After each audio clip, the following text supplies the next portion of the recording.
Assalamualaikum warahmatullahi wabarakatuh. Saya Ayu Afdalia Putri dengan NIM 1218050 dari Prodi Hukum Ekonomi Syariah kelas B. Pada kesempatan ini menguraikan materi penting dalam perkuliahan di mata kuliah Filsafat Ilmu dengan dosen pengampu Bapak Ridho Putra MAG. Selanjutnya,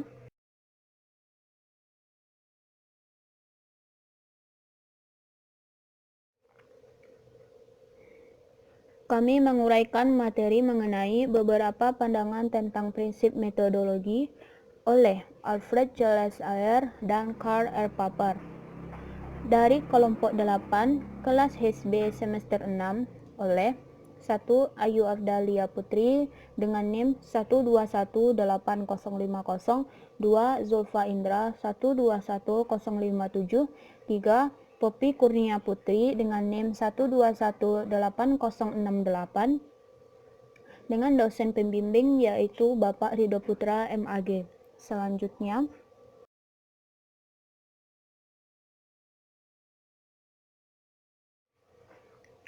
masuk kepada materi. A. Pengertian metodologi. Metodologi bisa diartikan ilmu yang mempelajari tentang metode-metode. Berasal dari bahasa Yunani yaitu metodos. Metodos menurut Anton Bakker tahun 1984, yaitu metode adalah cara bertindak menurut aturan tertentu. Metodologi disebut juga sebagai science of method, yaitu ilmu yang membicarakan tentang cara atau petunjuk yang praktis di dalam penelitian, sehingga metodologi penelitian membahas konsep teoretis sebagai metode. Metodologi dapat pula dikatakan membahas tentang dasar filsafat dari ilmu metode penelitian, karena metodologi belum memiliki langkah praktis. Bagi sebagian besar jenis ilmu metodologi merupakan dasar filsafat ilmu dari suatu metode atau langkah praktis dari suatu penelitian.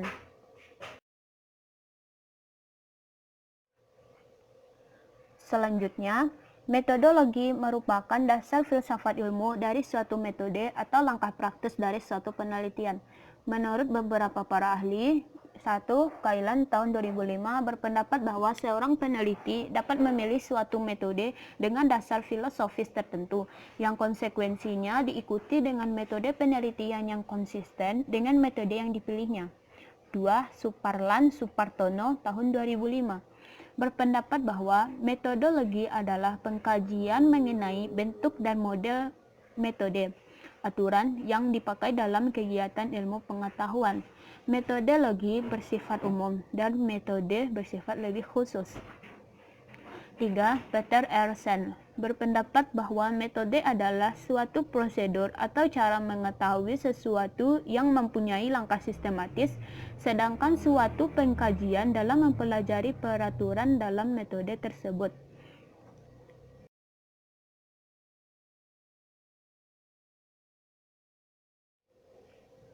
Selanjutnya, B. Prinsip metodologi menurut Alfred Julius Ayer.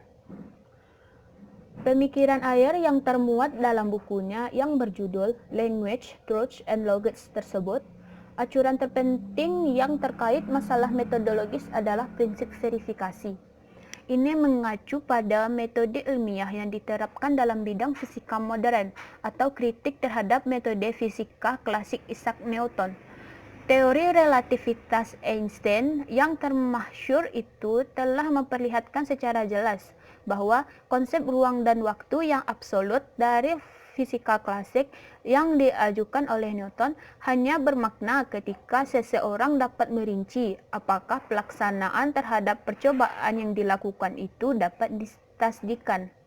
Kritik yang dilancarkan Einstein terhadap konsep Newton mengenai ruang dan waktu yang bersifat absolut itu telah mengilhami tokoh-tokoh positivisme logik seperti Maurice Schulze dan Rudolf Carnap, yang pada dasarnya mempunyai latar belakang sains yang cukup.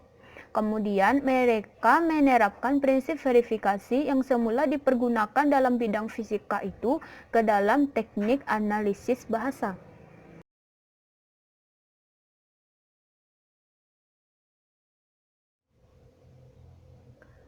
Penafsiran yang diajukan Ayer terhadap prinsip verifikasi ini berhasil mengatasi kelemahan yang terdapat dalam pandangan tokoh positivisme logik sebelumnya, yang hanya dapat menerima proposisi yang hanya dapat diverifikasi secara empirik.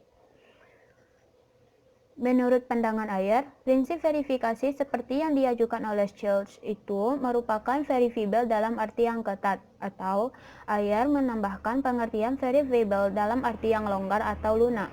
Kedua macam pengertian verifiable ini dijelaskan oleh Ayer sebagai berikut, yaitu verifiable dalam arti yang ketat atau strong verifiable, yaitu sejauh kebenaran suatu proposisi itu didukung pengalaman secara meyakinkan. Sedangkan verifiable dalam arti yang lunak, yaitu jika suatu proposisi itu mengandung kemungkinan bagi pengalaman atau merupakan pengalaman yang memungkinkan.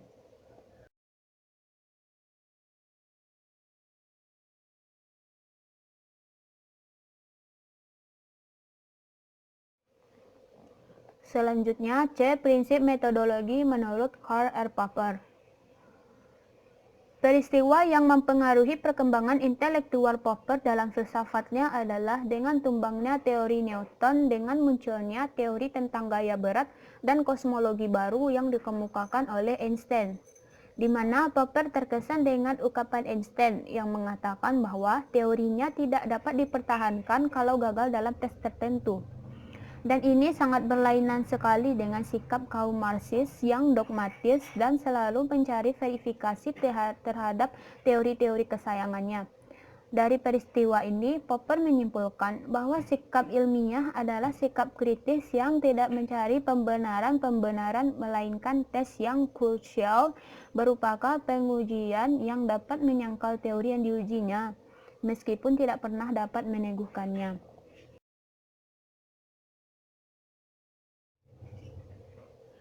Asumsi pokok teorinya Karl Raimund Popper adalah satu teori harus diuji dengan menghadapkannya pada fakta-fakta yang dapat menunjukkan ketidakbenarannya. Dan Popper menyajikan teori ilmu pengetahuan baru ini sebagai penolakannya atas positivisme logis yang beranggapan bahwa pengetahuan ilmiah pada dasarnya tidak lain hanya berupa generalisasi pengalaman atau fakta nyata yang dengan menggunakan ilmu pasti dan logika. Dan menurut positivisme logis, tugas filsafat ilmu pengetahuan adalah menanamkan dasar untuk ilmu pengetahuan.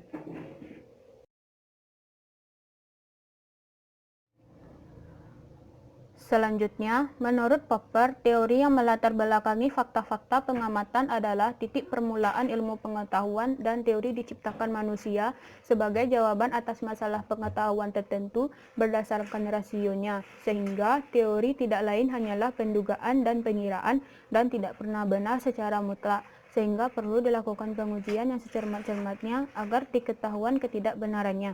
Ilmu pengetahuan hanya dapat berkembang apabila teori yang diciptakannya itu berhasil ditentukan ketidakbenarannya, dan Popper mengganti istilah verifikasi dengan falsifikasi.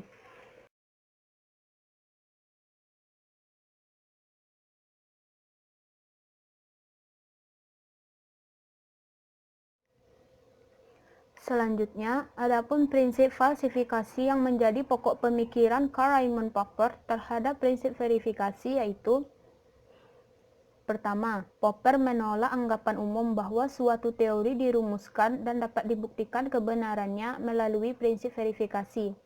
Teori-teori ilmiah selalu bersifat hipotesis atau dugaan sementara, tidak ada kebenaran terakhir. Setiap teori selalu terbuka untuk digantikan oleh teori yang lebih tepat. Kedua, cara kerja metode induksi yang secara sistematis dimulai dari pengamatan atau observasi secara teliti gejala yang sedang diselidiki. Pengamatan yang berulang-ulang ini akan adanya ciri-ciri umum yang dirumuskan menjadi hipotesa. Selanjutnya, hipotesa itu dikukuhkan dengan cara menemukan bukti-bukti empiris yang dapat mendukungnya. Hipotesa yang berhasil dibenarkan akan berubah menjadi hukum. Popper menolak cara kerja di atas, terutama pada asas verifiabilitas bahwa sebuah pernyataan itu dapat dibenarkan bukti-bukti pengamatan empiris. Ketiga, Popper menawarkan pemecahan baru dengan mengajukan prinsip falsifiabilitas, yaitu bahwa sebuah pernyataan dapat dibuktikan kesalahannya. Maksudnya, sebuah hipotesa, hukum, ataukah teori kebenarannya yang bersifat sementara sejauh belum ditemukan kesalahan-kesalahan yang ada di dalamnya. Bagi Popper, ilmu pengetahuan dapat berkembang maju manakala suatu hipotesa telah dibuktikan salah, sehingga dapat digantikan dengan hipotesa baru.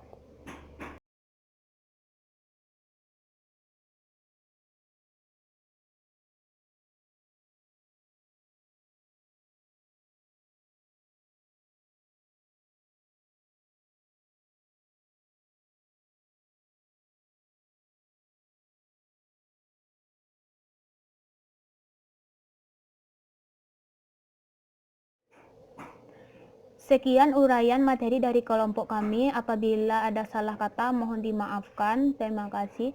Wabillahi taufik wal hidayah. Wassalamualaikum warahmatullahi wabarakatuh.